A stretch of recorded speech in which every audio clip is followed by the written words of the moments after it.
Good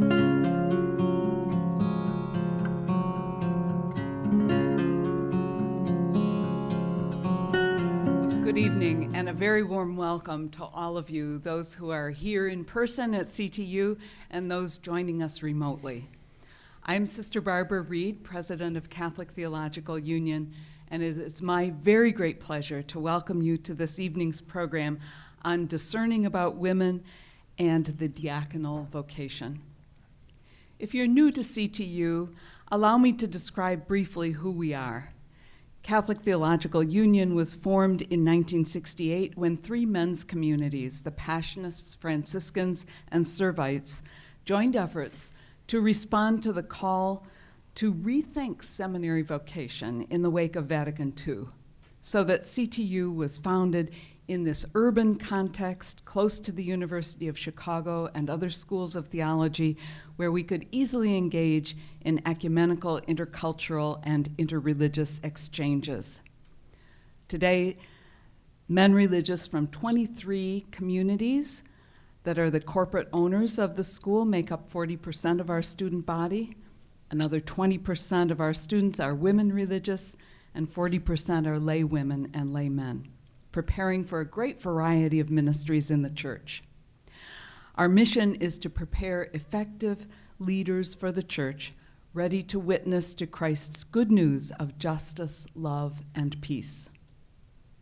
Tonight's program is sponsored by CTU's Bernardin Center, which was established 26 years ago with the blessing of Cardinal Joseph Bernardin of blessed memory, to continue the work that was so dear to his heart in reconciliation, peacemaking, dialogue, cultivation of church leadership, the pursuit of common ground, and affirming a consistent ethic of life.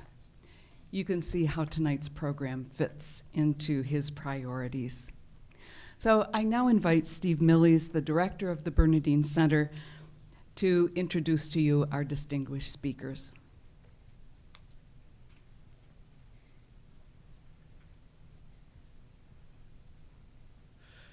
Good evening. As Sister Barbara said, I'm Steve Millies, a member of the faculty and the director of the Bernardin Center, and it's my pleasure to be able to welcome all of you here tonight. I won't take very long of your time. We want to throw this discussion to our panel as quickly as possible, so I'm just going to have the great pleasure of introducing tonight's moderator. Deacon Vic Puscas is a deacon of the Diocese of Joliet, our neighbor to the south, west, and northwest, I think if we could put it that way. And he is a double CTU alum, holding a master's in theology and a doctor of ministry degree here from CTU. Deacon, I'd invite you to introduce the panel to us and get us underway. Sure. Well, first of all, thank you, Professor Millies, for inviting me to moderate tonight's discussion, and thank you, Sister Barbara, for signing the diploma that hangs in my office. You know, it's a bit daunting to be in this room for tonight's panel discussion. I've sat here for a number of discussions as a student, and so it's a bit humbling, I think, to be, first of all, among so many brilliant theologians, but to stand in a place where other brilliant theologians have stood and taught me. But with apologies to all of you, there is one great thinker in this audience who stands head and shoulders above the rest. My mom is here tonight.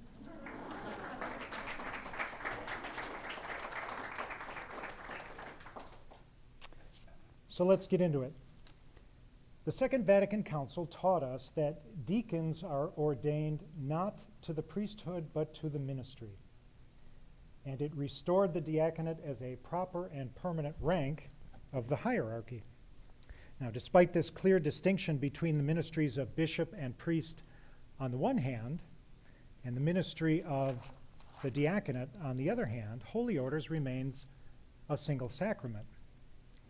Now, after exhaustive studies of the diverse usages in the church with regard to women deacons, some scholars believe the distinction allows for the ordination of women. According to other scholars, the unity of the sacrament requires reserving the permanent diaconate to men only. In recent reports about the synodal process, the issue of women's ordination has come up frequently. Yet, there remains sharp division in the church over this issue. So, how is the church to reconcile this? Well, in 1999, the Harvard Negotiation Project published a document entitled Difficult Conversations: How to Discuss What Matters Most. It's a bit dated now, but the premise was that many interactions, particularly if they involve conflict, are battles of messages. The result of these battles is seldom dialogue, but oftentimes power struggles. Or stated differently, psychologists will be able to better explain something called the Rashomon effect, which, as I understand it, is the situation in which an event is given contradictory interpretations or descriptions by the individuals involved. It's what causes arguments in baseball. Perhaps Professor Carmen Nanco Fernandez could weigh in on the theology of baseball, but imagine that there is a close play at the plate. One coach thinks his player is safe, and the other coach thinks his player is out. It's the same event, but it's interpreted in completely different ways based on perspective. Inevitably, an argument breaks out, and it's up to the umpire to restore order. In tonight's discussion about women deacons, there is a sometimes passionate difference of opinion among what may be described as the vestiges of communio and concilium, who see this close play at the plate differently. Ultimately, I suppose the decision will be made by that umpire in Rome who wears the white cassock.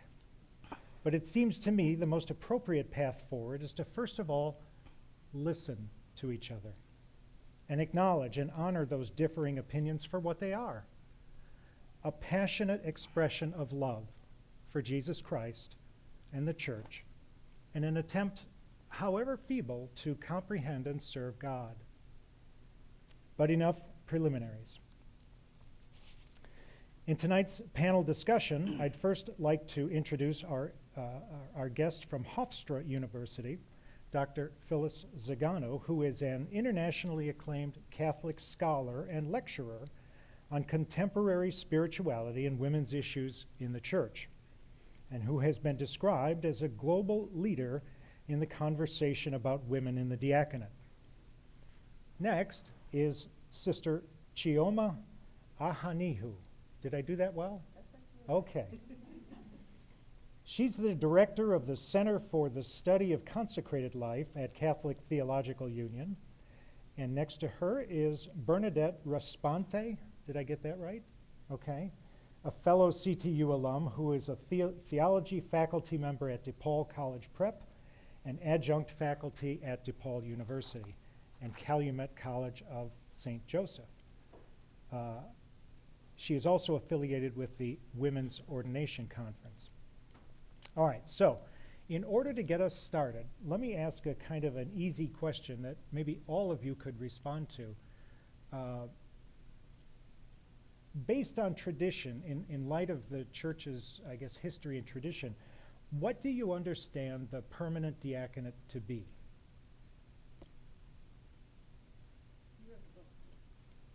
I did. I wrote a couple of books about this. The diaconate is ministry of service. I understand the diaconate as a permanent vocation. I don't like the term permanent diaconate, but rather deacons are part of the one order of deacons. Some deacons serve in this order temporarily, and others accept it as a permanent vocation. So I will not distinguish between the permanent diaconate and the so-called temporary diaconate, because I think that that's a false dichotomy that we should not accept. There is one diaconate, and the diaconate is a ministry of service to the word, the liturgy, and charity. And how it is lived out across the country and across the world differs depending on the diocese. You're wearing clerics. A lot of deacons are not permitted to wear clerics if they are so-called permanent deacons or in the permanent diaconate, or deacons who have accepted the diaconate as a permanent vocation. And in other dioceses, they find it's very important for the deacon to wear clerics because the deacon is working in the prison, is working in the hospital, and needs to be more clearly attached or more clearly distinguished as a member of the clergy to minister in those locations. So I guess I would say it's people who minister in the word, the liturgy, and charity, and accept that vocation as a permanent vocation. Okay, and sister? To me, I would say it's a ministry in the church and answered by those who feel called to it. And it could be different depending on the context where one finds themselves. And I guess that's why the conversation keeps coming up, for the need for there to be women diaconate in the church. Thank you. I like both of those answers. I also think that the ministry of a deacon is also, in my experience in the churches in Chicago, the deacon was part of the community in a way that the priest wasn't sometimes. The deacons had children in CCD alongside us. The deacons were at parent-teacher conferences and at those meetings. So there was a different level to some of that ministry. They were closer to the people that they were ministering sometimes than some of the priests. And that wasn't always the case, but there was a little bit of a distinction that priests could be married and they could have children, and they were part of the parish in a separate way from the rest of the clergy as well. I see. Thank you. So we talked briefly before tonight's panel discussion, but as I mentioned, so my occupation, in addition to being a permanent deacon, is that I was an attorney for many years. So when I went through law school, one of the techniques they used to teach us in mock court or moot court or mock trial, they would say, okay, argue one side of the point and then turn around and argue the other side. So let me begin, I guess, with you, Bernadette. What is the argument for the ordination of women, and what is the argument against it? Well, you mentioned the argument for earlier in that we are all baptized into the priesthood of believers. And so there's that, if we're going to make a distinction of who is baptized into the priesthood of believers or not, then why are we baptizing women to start with? If we are all part of that community, then let us be a full part of that community. The argument against that is often a traditional or fundamental reading of the Gospels where more male apostles are named, less women deacon are named, and less women apostles are named. But we know from our contextual study that that's not necessarily the case as well. So I think there's that back and forth argument there. Okay, thank you. And for me, let me kind of state it here that I'll be speaking, in my African perspective, and as a religious woman. And so the argument for would be that this is a ministry in the church. And like you rightly said, Benedict, we are all baptized. We have the equality in baptism. And so, since it's a ministry in the church, there is a role that a woman will play in the church that the man really might not be the appropriate person to do that. And so that will be the for. In my own context, the argument against it would be, is this really a need for us? In many of the African contexts. Not all of them, because I did speak with quite some people, so it might not be, it's really not a need at this point in time.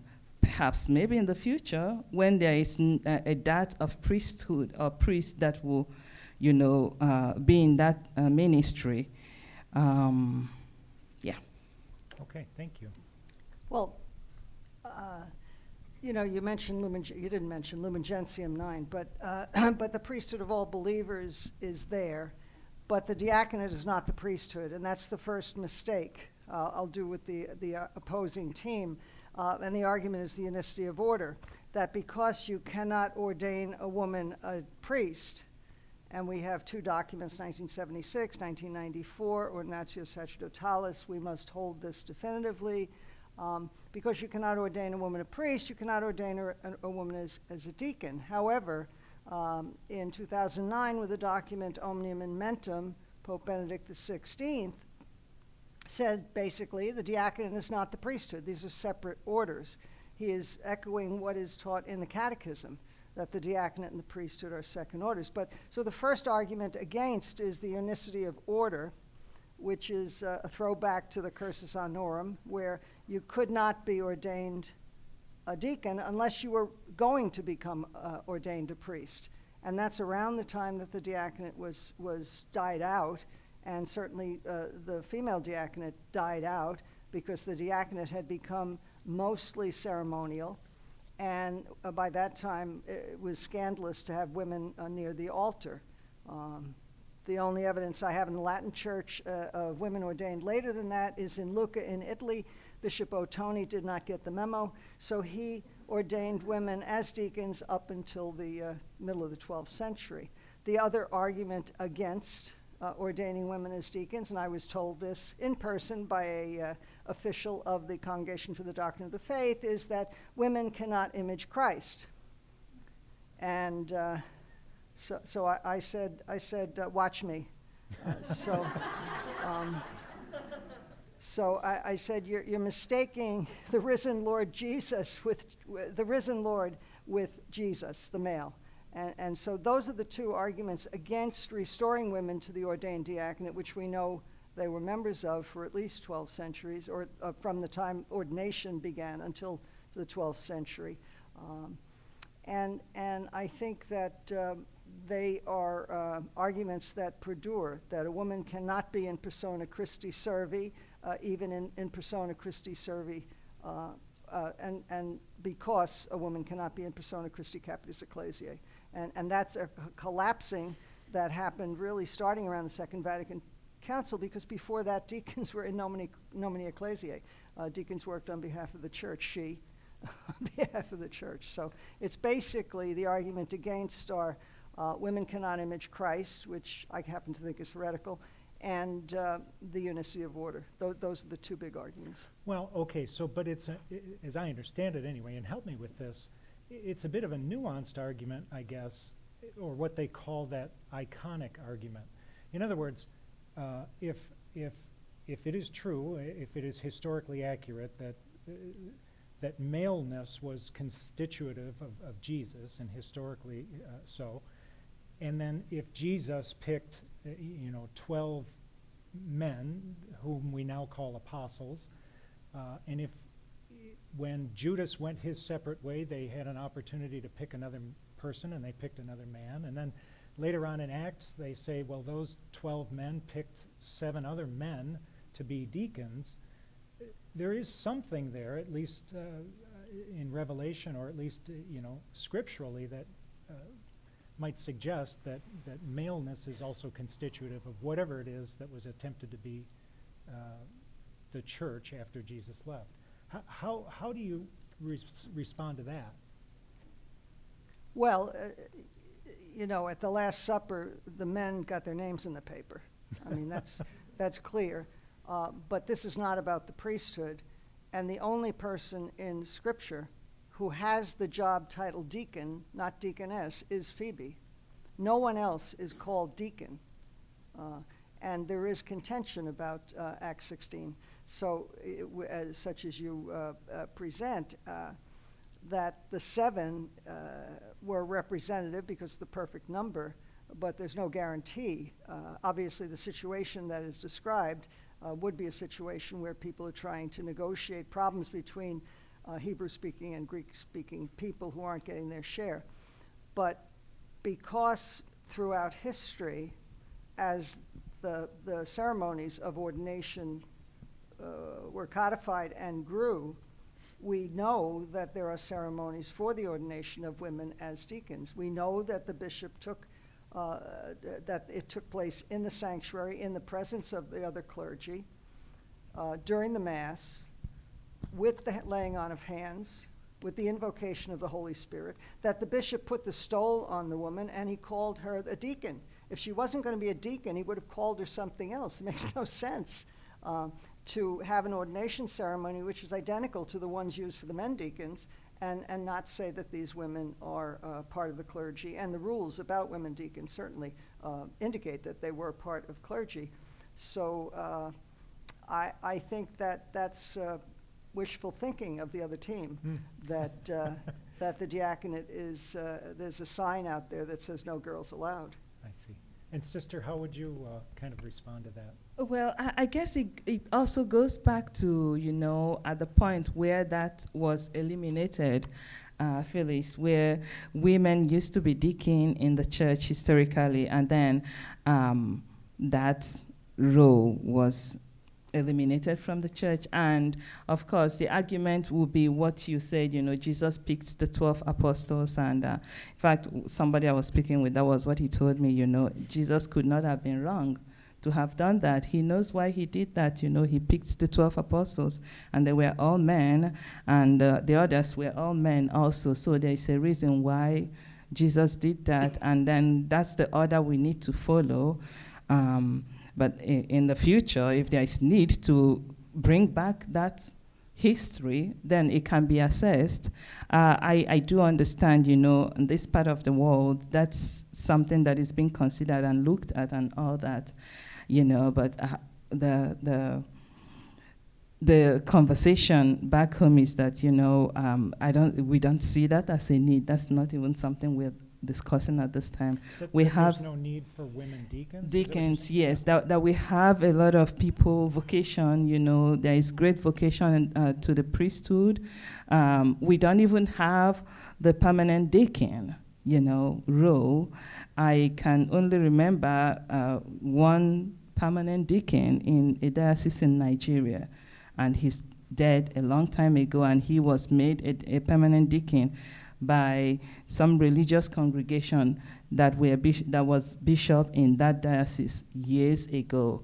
So other dioceses don't see that role of a permanent deacon, because we do have a lot of priests, who does all this ministry work, and some priests also, some bishops, who see the need to incorporate women in the ministry, in the evangelical ministry, set up some lay ministry organizations that women are involved in.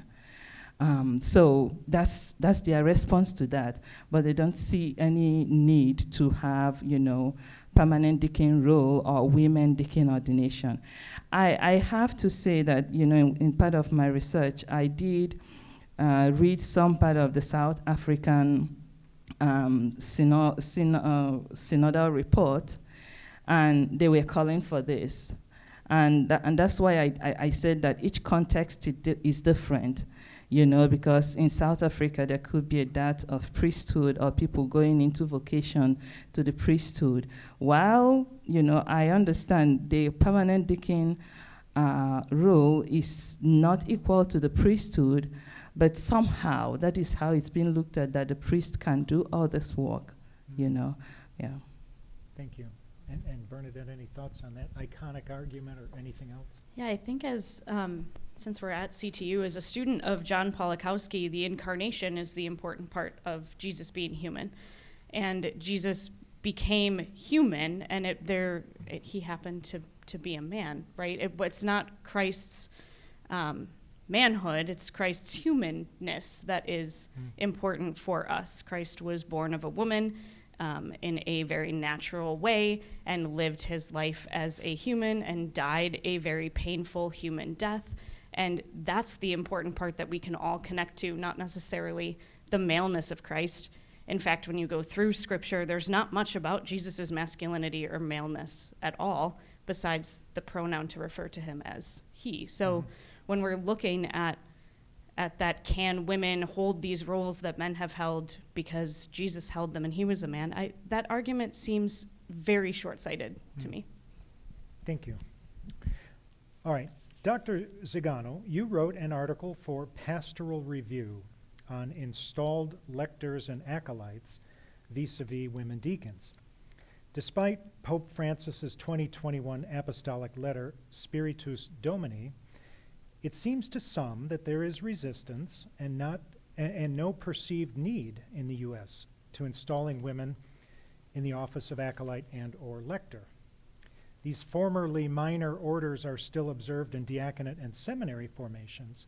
So how might these two concerns of the hierarchy of the U.S. specifically, and in other cultures and countries generally, in your opinion, impact any movement toward accepting women as ordained deacons? Well, I think there's a great deal of threat that is presented by women who are in any kind of ministry. It just is. And do I have a mic? I do have a mic.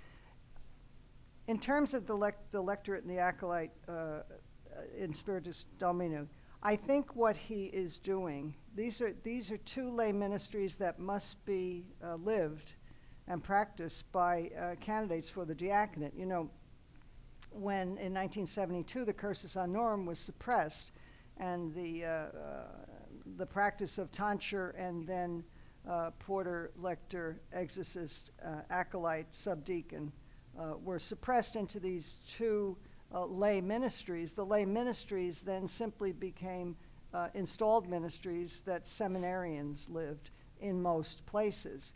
In Lincoln, Nebraska, the men were installed as lectors and acolytes formally, and that seemed to me to be an attempt to keep women off the altar, because only an installed lector and acolyte were able to perform these ministries in that diocese.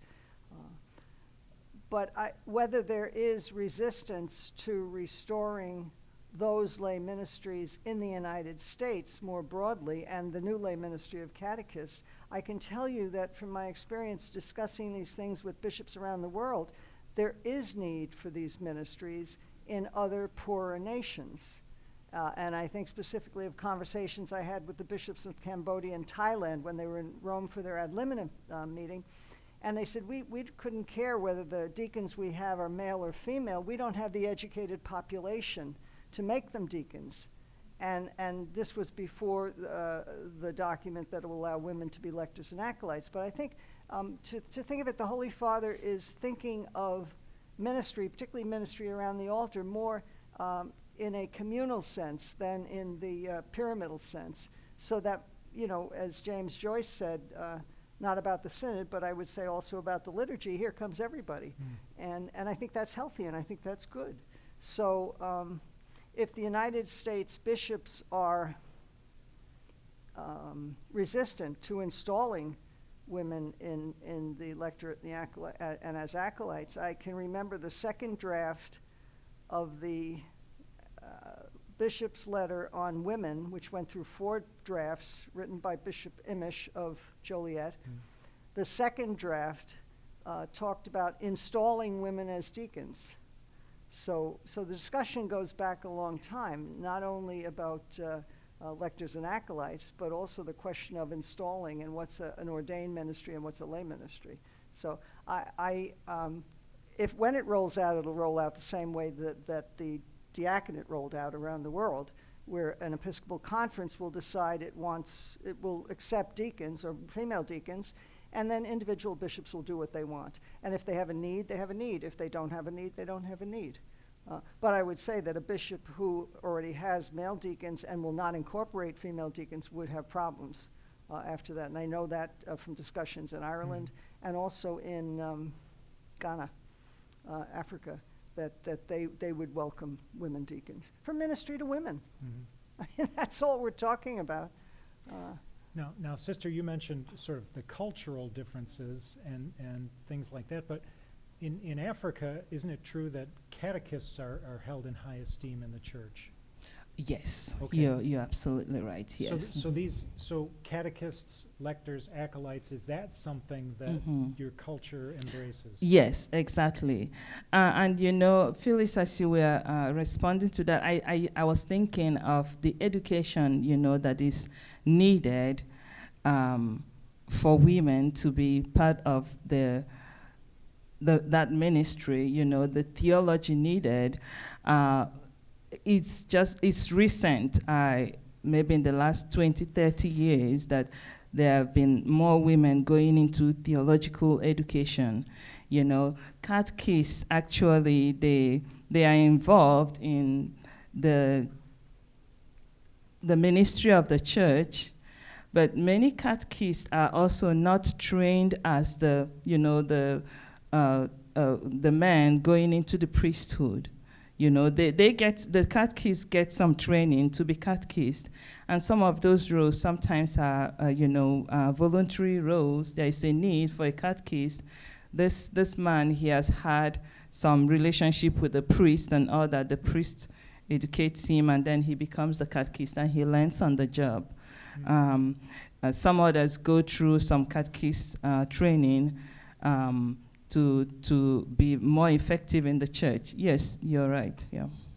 Thank you. And then any follow-up thoughts? Only that, as a member of the church in the United States and as a woman who grew up in the 90s, there was the excitement around the acolyte and the lectors wasn't the same for us, because we are from a privileged place where I've been on the altar since I was allowed to be as a Eucharistic minister and as a lector. And I think for me, that's why this need for more is there, because I've had that experience of serving to that extent and then wanting to continue to serve after that. Mm-hmm, mm-hmm. Thank you. All right, so because I'm a lawyer, I suppose, a little bit of law, presently the Catechism and canon law say that sacramentally only a baptized man validly receives sacred ordination. This seems to be a pretty steep hill upon which to climb. How does the women's ordination movement overcome these seemingly formidable obstacles? So the Women's Ordination Conference in the United States has been around since the 1970s. And they are also part of the women's ordination worldwide. So there's two larger groups. There's an international group as well. There are Roman Catholic women priests serving congregations and performing sacraments and doing the work of male priests now. They just receive an excommunication letter the minute that they're ordained. So a few bishops did ordain some women, and now we have women bishops in the RCWP, the Roman Catholic Women Priest Organization, and they continue to ordain women priests. And so there is that apostolic succession if we want to go through that argument. But as believers baptized into the church and having the same education in seminaries that allow them to receive that education as well, they're prepared, and they are ordained in the same format with the same rite and the same rituals that the men are. Thank you. Sister? I would say it's, education plays a lot of role in it. If one gets educated in that line of, being a deacon or being an acolyte and all that, then then that could happen. Like you were explaining, people get excommunicated, really, once that happens. But other than that, I don't I don't see any other way, and that is not much done, really. There is not a lot of people that, in my circle, when I talk with my friends, sister friends and all that, yes, while some of them support that, but okay, so would you go into that? Not really. I don't think that's my call. But whoever comes up for that, yeah, I will support them. That's where the Spirit is leading the person. Yeah, they will go, but would you want to go into that? And many people say no, I don't think that's my call. Thank you. Doctor? Well, the law is the law, and the new book 6 of the Code of Canon Law lists the ordination of a woman to any grade of order as a serious delict.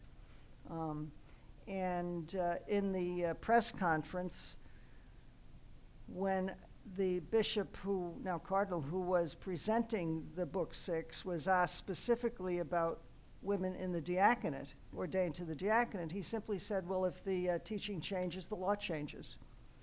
And I think these are two separate and distinct discussions. I do not get involved in the priesthood discussion, but they're two separate discussions because they are two separate orders, as I said. Omnium and Mentum in 2009, the priesthood is not the diaconate. Well, if the priesthood is not the diaconate, then Ordinatio Sacerdotales and Inter Insigniores do not apply. And the secretary of the International Theological Commission at the time of Inter Insigniores said it does not apply to the diaconate. So there is no doctrinal teaching against ordaining women as deacons. Okay. There are certain synods that say stop ordaining women as deacons because they're women. And we see this through the Middle Ages in Europe. Well, if you have to start having synods say stop ordaining women as deacons, well, you know they were ordaining women as deacons. And we have the liturgies. Well, all right, so let me follow up on that a little bit. Dr. Zagano, you wrote an article in the National Catholic Reporter about Pope Francis's promulgated revisions to that Code of Canon Law, detailing women's ordination. Specifically, Canon 1379 states that both a person who attempts to confer a sacred order on a woman and the woman who attempts to receive the sacred order incur an excommunication reserved to the Apostolic See. And then it goes on to say, a cleric, moreover, may be punished by dismissal from the clerical state. Okay. You wrote that this codified restriction is merely ecclesiastical law that can be changed. Now, if you could, talk just a little bit more about that restriction, but also, if this is the kind of law that can be changed, and when I think of law, I think of civil law, is it also the kind of law that can be changed back? In other words, can this be some kind of an ecclesiastical tennis ball that gets swatted back and forth depending on who sits in the chair of Peter? Well, it already has, because we have had women ordained as deacons. So now they're building laws against it. It's a merely ecclesiastical law, and that's a specific term. The canon lawyer will better back me up on this, but a merely ecclesiastical law means just what it sounds like. And it is something such as as I referenced earlier, the bishop who presented Book 6, the new Book 6, said, if the teaching changes, the law can change.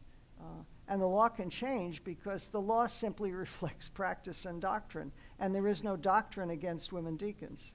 That there is no developed doctrine against teaching, against ordaining women as deacons. There's all sorts of smoke and mirrors that tries to connect the priesthood to the diaconate, and therefore saying that because women can't be, as I said earlier, women can't be priests, therefore they can't be deacons. But that's simply not true. And it's a sleight of hand that is mostly evidenced by writing in the German church and by certain Americans. And the writing is not, to my mind, very persuasive, simply because of the mistake of collapsing the diaconate and the priesthood. The priesthood is a late starter. We had deacons and we had bishops. And so to recover that sincere distinction, it's not deacon, priest, bishops. It's deacon works for the bishop and the priest works for the bishop. Paul Lakeland has done preliminary studies saying you really don't need to be ordained a deacon in order to be ordained a priest. And that's really where the change would come. So when you talk about change, or specifically change to law, who makes that decision? I mean, in other words, it took a council to reinstate the permanent diaconate. Will it also take a council to suggest that women can be deacons, or can that be done by? I don't think so, because at the time of the Second Vatican Council, Paul VI asked either the ITC as a whole or members of the ITC, specifically Cipriano Vagaggini and Philippe Delay, who was the secretary of the ITC at the time, what about women deacons? And they both wrote positively. Vagaggini wrote a long paper in 1972 that was not published until Robert Taft published it in 1974 in Orientalia Periodica Christiana, and he said, yeah, it's no big deal. And there have been repeated, in the ITC had a subcommittee that met between 1992 and 1997 on this case, on this question of women in the diaconate. And a 17-page paper was produced. It was printed, it was numbered, but the prefect of the ITC at the time refused to promulgate. His name was Joseph Ratzinger. And so he created a second subcommission of the ITC from 1997 to 2002, that the 17-page paper became 78 pages in French. And it basically said women deacons and men deacons weren't the same, but that it's magisterial teaching affirmed by the Second Vatican Council that the diaconate is not the priesthood. Therefore, this is something that the ministry of discernment that the Lord has left to us to decide. Well, who's discerning, and which is your question, and who is the magisterium? Well, at the time it was John Paul II who did nothing, and then it was Benedict XVI who did nothing. And so when the question came in 2016 to the Holy Father from the women religious saying, we do the work of deacons, why can't we ordained as such? He said, well, I think that's a good idea. I'll create a commission. And Does that, all right, we had this conversation briefly earlier, but does that discourage you? I mean, through what hermeneutic do you view this? I mean, in other words, since Vatican II, there's been 5 popes. While all of them have left the question of ordination of women to the diaconate open, none of them have responded affirmatively yet either. Does it discourage you to think that over the many decades since Vatican II, there's been perhaps incremental movement towards it, but no definitive statement about it? Anybody, I suppose. Just to answer briefly, I don't think it discourages me. I'm glad it's not closed completely. So that keeps the door open for conversations to continue to happen. I think as time goes on and people change and different popes and different cardinals and all those people that make decisions, there could be more changes coming up. So it doesn't discourage me. What would discourage me is if the door is completely shut, yeah. I'm a cynic that likes company. So my hermeneutic of suspicion tells me it's never gonna happen, right? Like this has been a centuries-long and a decades-long fight. But as more people vote with their feet, as people leave the church because it's not what they want or what they see, the representation is not there. My primary ministry is teaching at the high school level, and most of my students are nominally Catholic but don't know what that means or don't have an understanding of the church, and don't want to continue after they're educated in the Catholic Church at the high school level. They don't see a value to being part of a parish. They don't see a value to being in the Catholic Church. And that makes me sad, but also the questions they have about women's leadership, about LGBTQ rights, and about inclusivity are ones that the Synod reports from the US and from all of the parishes that we are all from here are saying are also issues for the believers that are continuing to go to Mass. So I'm cynical because it's a hard fight and it's tough work, but I'm hopeful that more people are also seeing that this is an issue at the same time. Yeah, interestingly enough, I saw a lecture just the other day by Father Ed Foley, who was speaking at the Yale Institute of Music, I think, and I think if I'm remembering it correctly, he said there's only 7% of Catholics who actually believe all of what the Catholic Church teaches. It's fascinating. And then any other thoughts? Well, I think it was last Thursday, and I don't remember where it's from, but the Office of Readings had a section from Augustine, which ends saying that neither hope nor fear is certain. And I think that we need to hold on to that, because to fall into the trap of too much hope is the obverse of falling to the trap of too much fear. On the one hand, it's very hopeful to me, some of the movement that I've seen and the attitudes actually toward me in the Vatican and on the commission that I served on.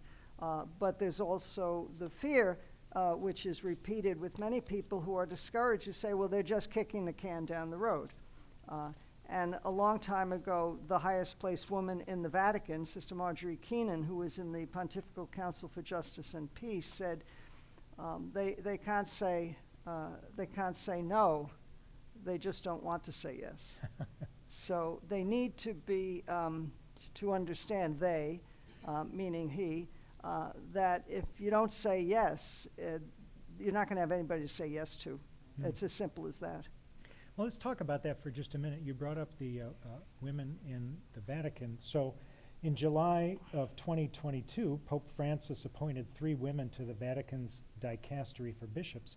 The first time women have been appointed to the dicastery responsible for identifying future bishops globally, and the first appointment ever of a lay woman to the Vatican dicastery. So how, if at all, do these appointments either advance the issue of women's ordination or detract from it? I don't think they relate to it at all. Management is not ministry. And it's very nice to have a woman staffer in the personnel office, and very important to have women who may have a voice in who gets to be chosen a bishop, but it's management. And by calling it dicastery, he's made it clear this is his staff. They don't run the church, he does. And I think he's still going forward thinking about ministry. And there is a lot of resistance to him, clearly. It took 14 months for the Congregation, now Dicastery for Divine Worship and the Discipline of the Sacraments, to put out a document saying it was okay to have women have their feet washed at Holy Thursday. It took 14 months for that to happen.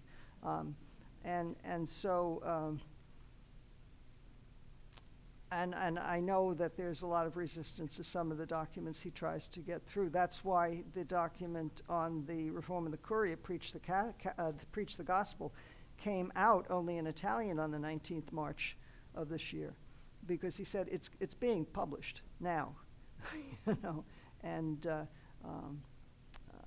so I don't know, you know, it's foolish to have too much hope. I think it's foolish to have too much fear too. Any other thoughts about women in the Vatican? I feel like I know this number, but how many voting members are there in the dicastery?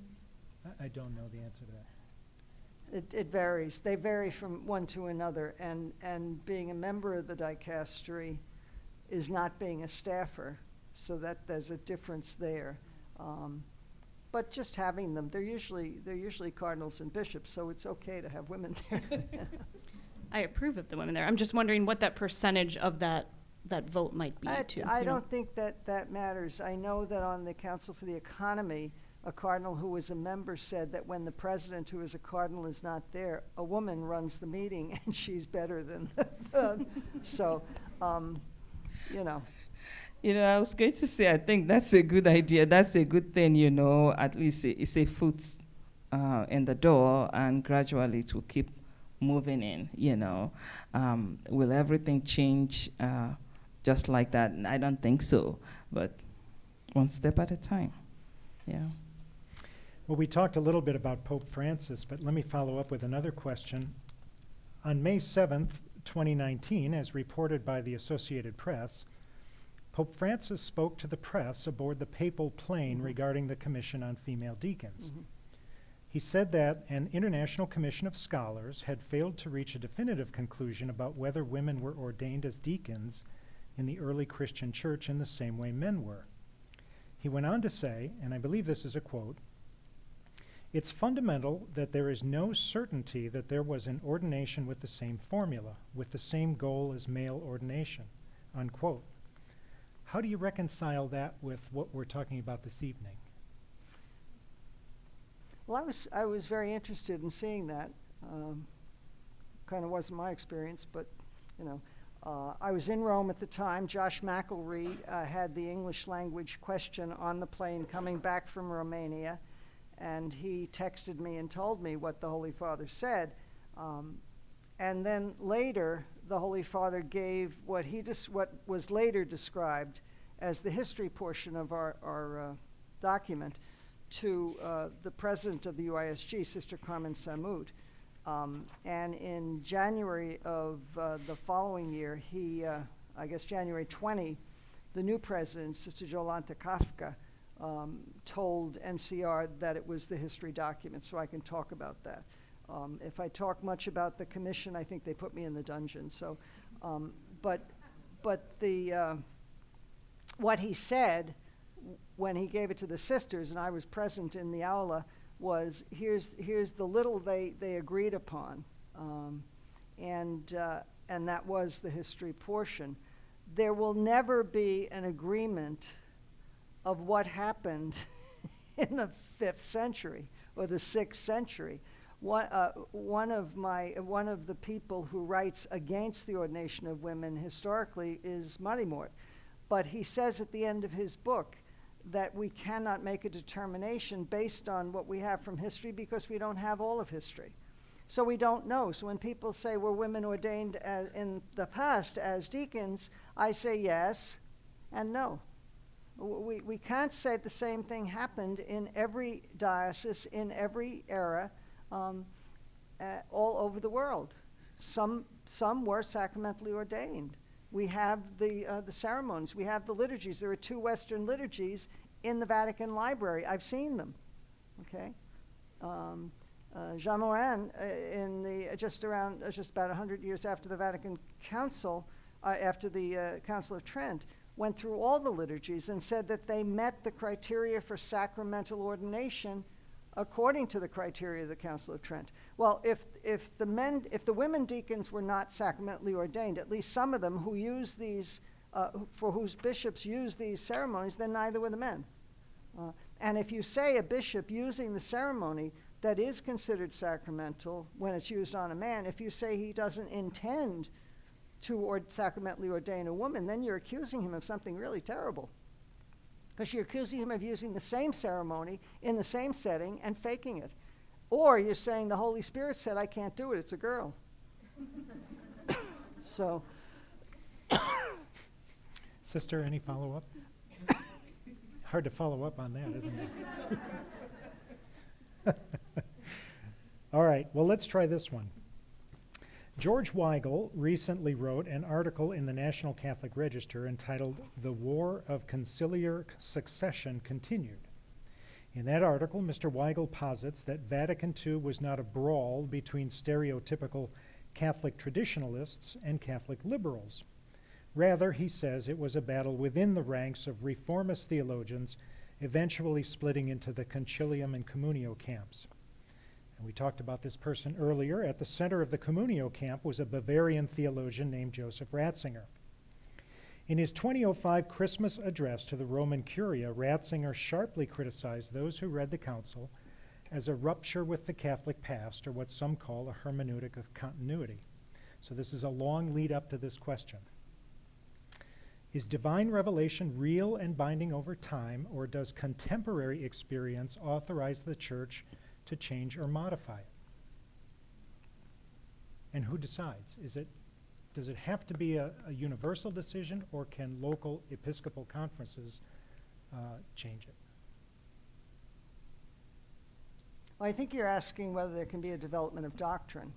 And if we're talking about development of doctrine, then the episcopal conferences cannot, on their own decide 2 and 2 is 5. But if you're talking about a change of practice, then we already have that going on. And individual conferences can decide within, in the United States Navy, they say steer your own course, but stay within the fleet.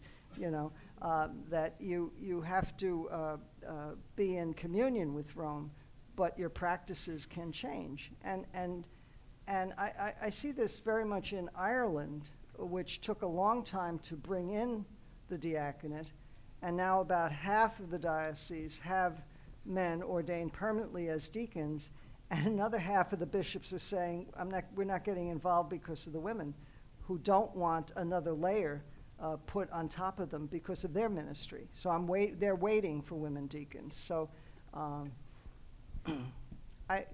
Chioma may know better about Africa and other national conferences, and I think Episcopal conferences, I think that's really where the answer is. But I think you're thinking about a development of doctrine here. I think I will respond to say it depends on context. It depends on where you're talking about and what group of people you're talking about, because what applies to A might not apply to B, So depending on what it is. And I guess individuals come up with a need for this, and then the question arises, and it keeps getting raised to the highest authority to look into that. And I guess that's where the change happens. If there is a need in this culture, in this context, for there to be a change in the practice. So I would say it depends on different contexts where you're talking about. So Steve Bevins says, right? All Yes. theology is contextual. Contextual. I remembered that from my studies. He told me that too. A dear friend of mine who I met at CTU often, we would talk about women's ministry and women's ordination. And she was from the Republic of the Congo. And we would have this conversation, and she would say, well, but that might put some of my sisters in danger where women's authority is not accepted. And here I am, right, co-president of the Women's Ordination Conference, but Catholic does mean universal, and we don't want to put anybody in danger where there's that space, right? Like, that would be a bad form of feminism and women's rights. Like, we want to create a space and a church where there is acceptance of this. And so, like, women in the diaconate and women in the priesthood would lead to a renewed theology of what that role means. That change might have to happen first in order for those other contexts to get there as well. I don't have the best answer, but I feel like there's that play there where it could happen both ways. Yeah, I suppose there are those who say, but the church doesn't have the authority to do that. The church doesn't have the authority to do what you want. So I suppose the follow-up question to that is, what is the ordination of men only? Is it discipline? Is it doctrine? Is it dogma? Where does it fit into the understanding of the teaching authority of the church? Well, on priesthood, it's all the three. And on women, it's simply practice. On women deacons. The topic tonight is discerning about women and the diaconal vocation. I like to talk about what's possible. And the discussions there's no discussion in Rome about women priests, except if you bring it up with certain clerics, they'll say, oh, well, if they become deacons, then they'll just want to be priests. And that's the reason not to have them as deacons. Eliminating the need for the ministry of women to women, which is what Epiphanius said. That's the reason, we know women were ordained, because they could not go in, men could not go into the homes of ill women on account of the pagans. Now, if that's what he wrote. The Bishop of Damascus in Syria told me, of course they were ordained, of course they were sacramentally ordained, because no bishop could send a person to anoint, to bring communion to another person, in this case a woman going to a woman, unless that person were ordained, in the Maronite tradition at least. So I really think it's important to bifurcate the issues. Because one is genuinely on the table for discussion, and part of the attempt to stop the discussion is to connect the priesthood with the diaconate. But does it confuse the sacrament of holy orders in any way? Not in my mind, only in the mind of people. A bishop said to me last Friday in Washington, well, that's not the theology of orders I learned 35 years ago in the seminary. I said, well, that was 35 years ago. And you need to understand that there's been a little bit of development since then. And understanding of history. I think, the church is not a museum, but, we should go into the storeroom and take out both the new and the old for our church, which needs the ministry of women. That's the reason to discern about women in the diaconal vocation. Do we need the ministry of women? And I tend to think we do. And that can't be accomplished in any other way. Well, I guess that's the question. Can that be accomplished in any other way? It is. It is being accomplished, but it can be accomplished in a better way, unless and until it is established that women can image Christ, unless and until a woman is standing next to the Holy Father proclaiming the gospel. the church has no right to say that women are made in the image and likeness of God, because it just won't until it will ordain women. And until that happens, then I have said this at table in Casa Santa Marta, unless and until you ordain women and say that women are made in the image and likeness of God, that women can image Christ, I'm going to blame you for dowry burnings. I'm going to blame you for wife beatings. I'm going to blame you for menstruation huts. I'm going to blame you for all the terrible things that are done to women by men, not only in Christianity, but around the world. We're talking about a lot of cultures that watch us, and we give them, the cultures that treat women as second-class citizens, as not fully human, we give them fodder for their distreatment, their maltreatment of women. So I just think they should get their acts together. Sister? You know, I wanted to respond to your second question, if it can bring some form of confusion. And I think, yes, it might, because ordination, you know, people might see ordination as ordination, even though this is priestly ordination and this is diaconate ordination. But ordination is seen in that way. So when you say you want to ordain, there is women ordination, people might ask, okay, so the next thing is after women ordination, then they'll become priests, you know. And so there's that, there could be that confusion. And also, at the after the ordination, what happens, you know, the bishop has, with ordination comes the responsibility of taking care of them and taking care of the ordained and all that. So I think this could be part of, you know, the hesitance in really conceiving the idea of women ordination, you know, that there is some responsibility that goes with it. And so that confusion will need to be cleared, that women diaconate ordination is different from priestly ordination. The roles are different. And I still go back to the context, because you know, in many of the roles that women could do in the church as ministry, you know, the priests are already doing it, but the women also, the sisters, like the sisters that have taken vows, also play a role in the church, and lay also evangelicals or still play a role in the church too. So putting the ordination in there could bring the confusion. That's my thought, anyway. Interesting, thank you. I think it's good to think about it as two separate vocations. And you're an example of that. You are a deacon who is not going to be a priest. You have a wife and a family. And my concern, and the concern of some of the people that I work with, is when we get the women's diaconate, then how long until the teaching changes so that we can have the priesthood? Women have had the vote in the United States since 1920, and we have yet to have a female president. So that representation means a little bit, but it doesn't mean everything. So that gradual movement is important, and we know that the church moves at a very gradual pace, but if we're gonna do it, let's do it, and see if that renewed community is something that is going to bring the life back and the spirit back into the church while people are on their way out. Okay, well, I know you're scoring big points with my daughter, who's here tonight as well, but let's see if we can't open this up to the audience a little bit. We've talked here for quite a while now, but maybe there's questions that have occurred to you that haven't occurred to us.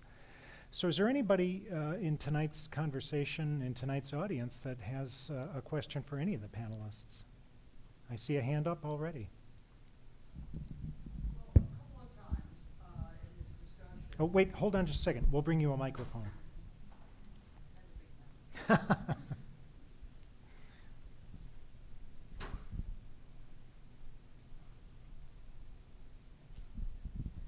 A couple of times in this discussion, it came up that contextually in certain places, that this wouldn't happen because there is no need, because there are so many men. And one of the things I want to point out there is that shouldn't be the reason why women can do this or not, because it kind of totally rules out the idea that women have something special to offer. So I think that is the wrong way of looking at it. If we don't need them at all, still women should be able to do this because they're going to bring something that's very different. And I think that's a problem. And talking about the apostles, that men pick men, also, if you're going to look at things contextually, it was very difficult at that time for a woman to be able to leave and do things. So I just want to bring up those 2 points. Thank you. Thank you. Any other questions from the audience? I think I see a hand.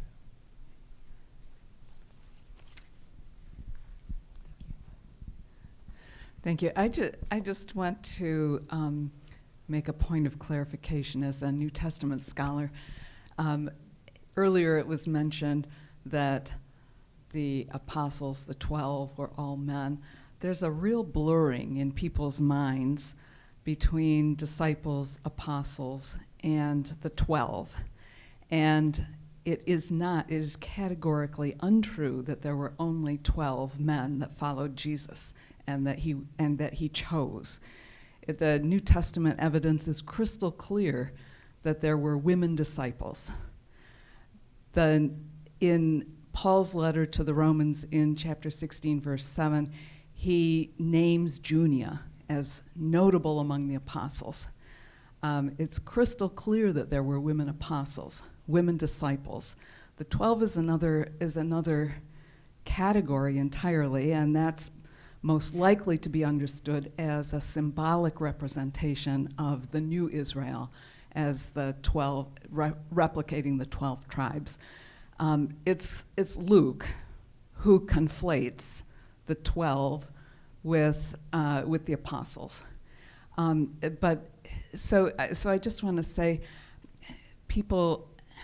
most Christians don't have a very good understanding of what's actually right in the New Testament, of women who were right there at the core of Jesus's followers as disciples, as apostles, and as Phyllis already mentioned, as Phoebe, the only one in the New Testament that's named as a deacon.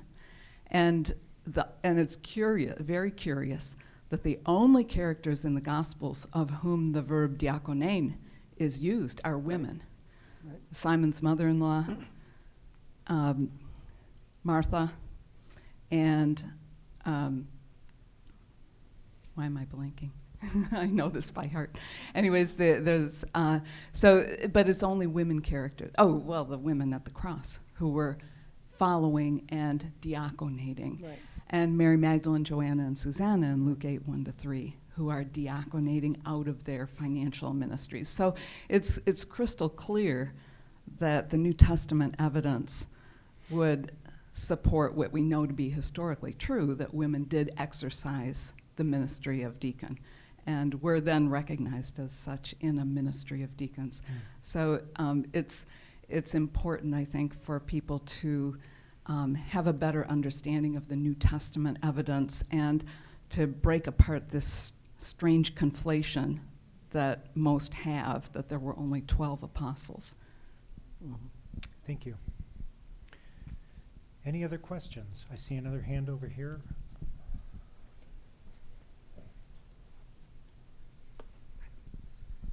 Hi, as a person who's hearing a lot, and thank you very much for the expertise you bring, especially your ability to name so much of the Vatican documents. I just really appreciate that context. I guess I'm still in many ways an outsider. I'm a convert to Catholicism, and this comes from my context, which is I feel there's a lot of frustration in the way that it's like a shell game, you know? Women are diaconates, but we don't know if the intention was for them to be diaconates, right? Mary Magdalene's the apostle to the apostles, but not really, because apostles are, and it's like, and I can only imagine the frustration of so many women who feel like there's this, maybe it's not a shell game. Well, what is it when you give your hand out and you just flop it back out and it's Lucy with the football, maybe is a better metaphor. I'm searching for it.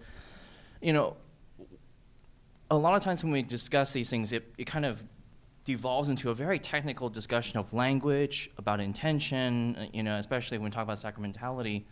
And I feel like a lot of times it becomes just an opportunity to deny the dignity of women in the service that they've given historically to the church. What is our way out of that?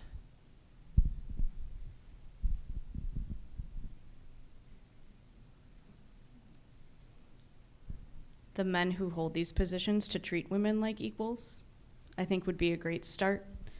The conversation about women who are pastoral associates and acolytes and lectors and running parishes and doing the grunt work, and not being treated as equals in that work and not being looked at for the ministry that they're doing. Looking down upon women religious who've chosen a very similar vocation to serve people and to do that fully and not have other parts of their lives, and to look at those ideas as very as different when there's a similar vocation and a similar call. So my call would be on the men of the church to stand up and treat women as equals, and maybe once that begins to happen at a grander level, then our understanding that women are full humans with equal dignity and humanity and deserve that respect, maybe some of that will start to change. I was in a conversation with a sister who shared with me that after her profession of vows, which some of her people from the village witnessed, and then when she went home for a home visit, the next day was Sunday, and some people came to her and they were expecting that she would celebrate the Mass. And they were saying, "Sister, when are you going to celebrate Mass for us?" And she was left out of words because that was an awkward situation for her. Because these people have come to her profession of vows, just like they go to, to the ordination, and after that, she couldn't say the Mass. She said that made her begin to think more on how to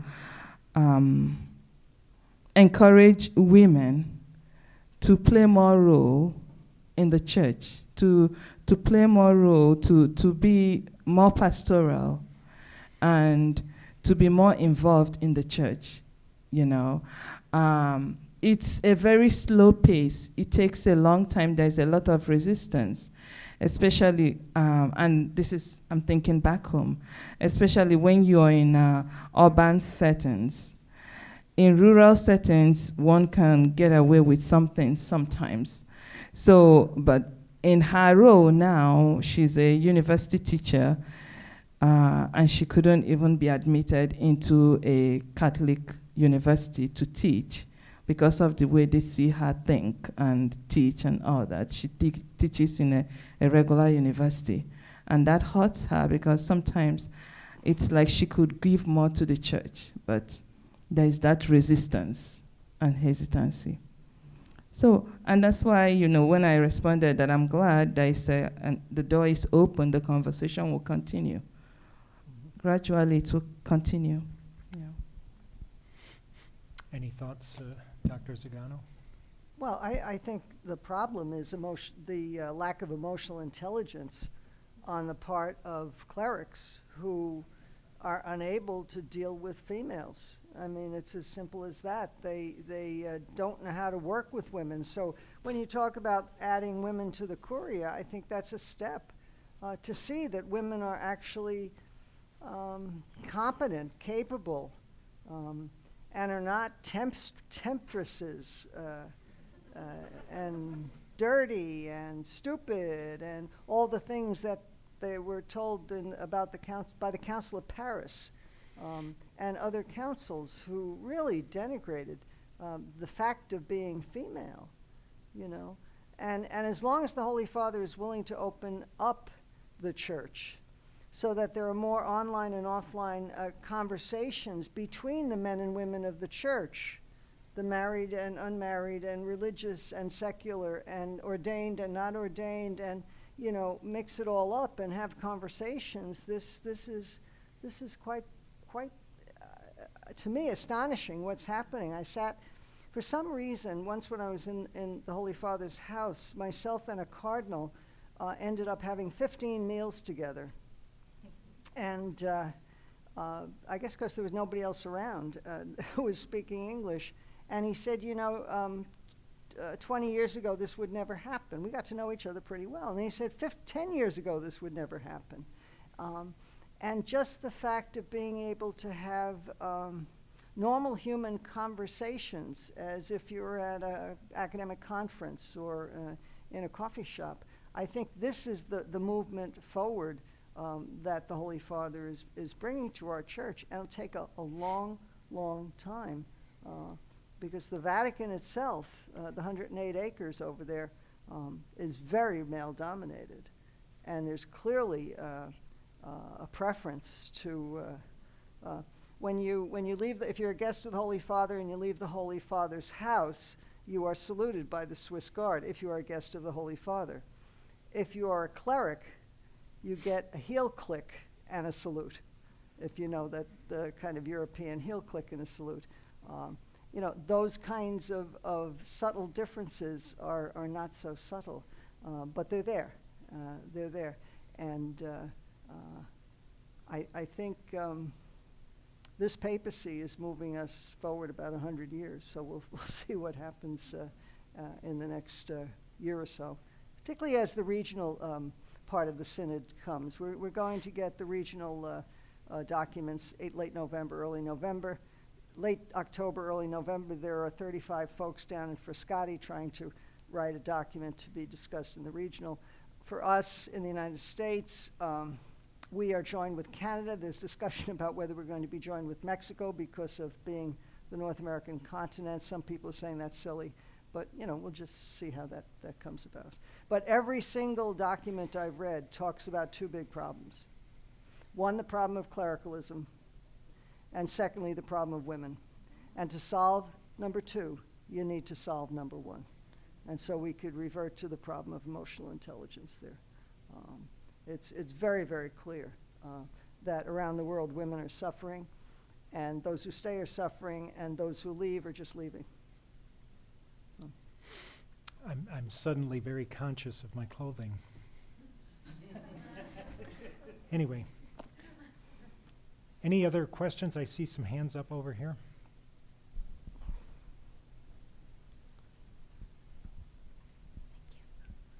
Hi, first of all, I'd like to say thank you. Thank you for your wisdom and for being here. I have two comments and then one question. First comment is just like Kathy over here, who had mentioned that it is BS that there's no need for women in the diaconate. In my opinion, as long as people are suffering, as long as we have injustices, ministry is always needed, and we always need ministers. And so whoever says that, I'm sorry, but just look at the corner, turn the street, there's a need there. And the second comment is about management not equaling ministry. I know there doesn't seem to be a direct relationship when it comes to women's leadership in the Vatican. However, what I see is that the men's club no longer turns into a men's club as long as there's a woman in the room. And so that personally gives me hope, and I think that those relationships with women are essential because, as many of you stated, sometimes men don't know how to have healthy relationships with women. And so my question is, given how crucial relationships are in ministry, is there a person or an institution that you look up to or has inspired you on this journey towards women's diaconate ordination? Let me respond to your first sentence. I know that when I talked about research I made for today's conversation, talking to a lot of people back home, and what I was hearing was there was no need for that. And that's the context. I've lived in two worlds now. Very soon I'll be saying I've lived half of my life in the Western world, and I kind of wear those two hats, and I know a little bit more. And as a practical theology scholar, I look at my two contexts. You know, my world as a Nigerian back home, sub-Saharan Africa, and I look at my world here. They are two different. I keep explaining to people around me the difference most often. And so that is really an honest answer or a response. When there is the response is there's no need for that. In fact, it was a theologian here who studied here in the U.S. From sub-Saharan Africa, who is also a teacher here, that said to me, "There's no need for it. I just came back from Congo. While there is, women, there are some groups, Bakambi group in Congo, that does a lot of ministry work in reference to women, diaconate ordination and all that, but they don't see the need in any part to do that." Yes, I also agree with you about the response, specifically South Africa. The two major issues they talked about was issue of clericalism and women ordination. But in sub-Saharan Africa, they don't see it as any need. I also want to comment on your second comment that the management and ministry are separate. And ideologically, I agree with you. But as a woman in the church who works in institutions that are part of the church, no matter how many women are there, sometimes it's still an old boys club. And I've been in staff rooms that are mostly women, but it's an old boys club because the institution is an old boys club. And so I think that one is good, but can we go together, right? Can I walk you home? Can you call me when you get home? Can I walk you to the bathroom together? We need that community, and we need to do it together. Otherwise, that one woman is not going to get anywhere, right? And I think that's a big part of it.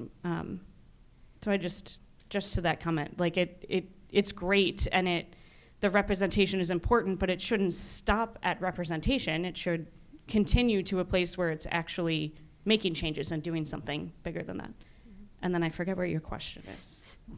Could you ask your question one more time? The question was basically who or what institution inspires you on this journey?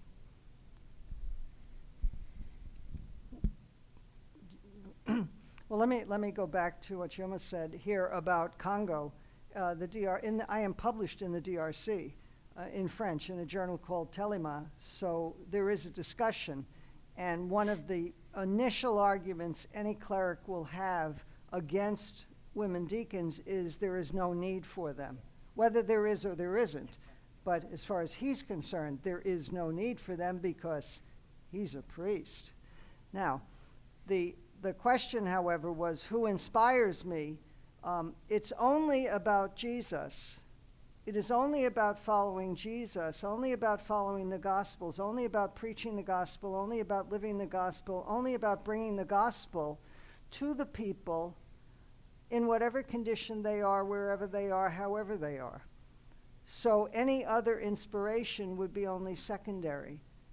So I think for me, that's where it would begin, and quite possibly where it would end, except at other lower levels. So, but anyone who is looking to be ordained for any other reason, for power, for prestige, for money, is in the wrong vocation and does not belong. And we have a lot of people like that who do not belong in ordained ministry. So I hope that answers your question. All right, I think we have time for one more question.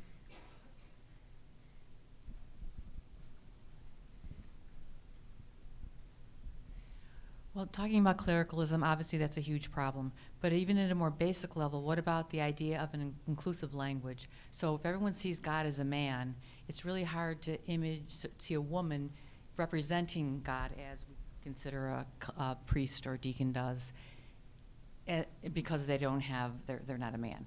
So wondering if there's any way we can kind of work at that. That's kind of a grassroots thing, at inclusive language, because really people do continue to talk and speak of God, and we know God is not a man.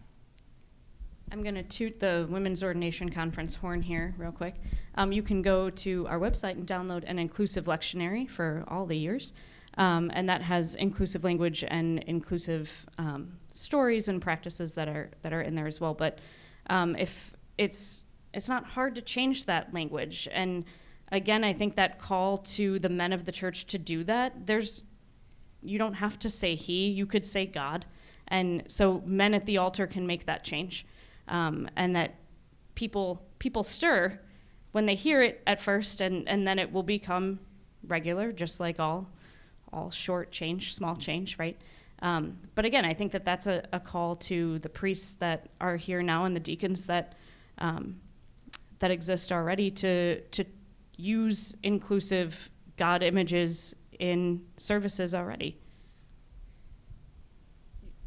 Yeah, a short response. Yes, I mean, even the breviary that we use, there is that one that has, I've forgotten the name now, but it has inclusive language. People's breviary. Yes, it has inclusive language. So we have that option of using the regular one, the 4 volumes and all that, or using the one that has the inclusive language.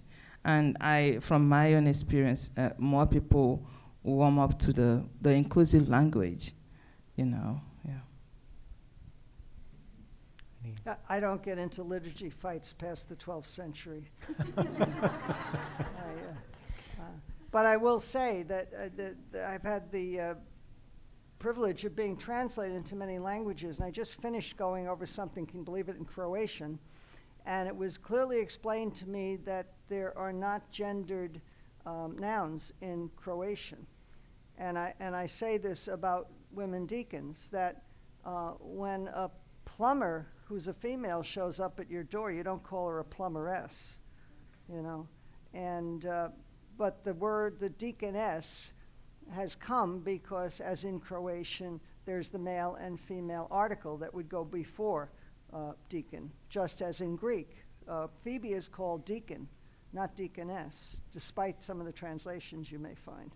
And deacon is, diaconus is often translated as minister in Latin, and then it becomes minister in English Bibles. So not only do you not have Phoebe you're talking about inclusive language, I'm just trying to get Phoebe into the lectionary, because it stops at the end of 15, Romans 15, and then it starts again at Romans 16:3, leaving out Romans 16:1 and 2, my sister Phoebe, a deacon of the church at St. Creye. So. All right. Well, I think I'll throw it over to Professor Millies to kind of wrap us up tonight. Well, I'll actually throw it back to Deacon Puscas in just a moment to wrap things up, but I wanted to just say a quick word. First, my personal thanks to the panel for a really tremendous conversation that I think exceeded everyone's expectations tonight. I want to thank the members of our audience, both here in the room and online, but the reason I'm standing in the back of the room and forcing all of you to turn around is that you'll see our friends over here in the back from the Seminary Co-op Bookstore. It's a wonderful place, really one of the best things in the city of Chicago, and I encourage everyone to become a member, but of course you're all members already. But they have several of Professor Zagano's books available here for purchase. So as you stick around and continue the conversations yourselves, you might drift over this way. And while I won't promise anything for Professor Zagano, there are pens here, and if you ask nicely, perhaps she might just sign one of the books for you as well. So please do pass by the Seminary Co-op Bookstore table here, and Deacon Puscas, why don't you take us home? Was there anything else you wanted to wrap us up with? Well, thank you to all three of you for making me look better than I am. And maybe we could end in prayer. In the name of the Father, and of the Son, and of the Holy Spirit, amen. Protect us, Lord, as we stay awake. Watch over us as we sleep, that awake we may keep watch with Christ, and asleep rest in his peace. And may Almighty God bless you, the Father, the Son, the Holy Spirit. Amen. Thank you.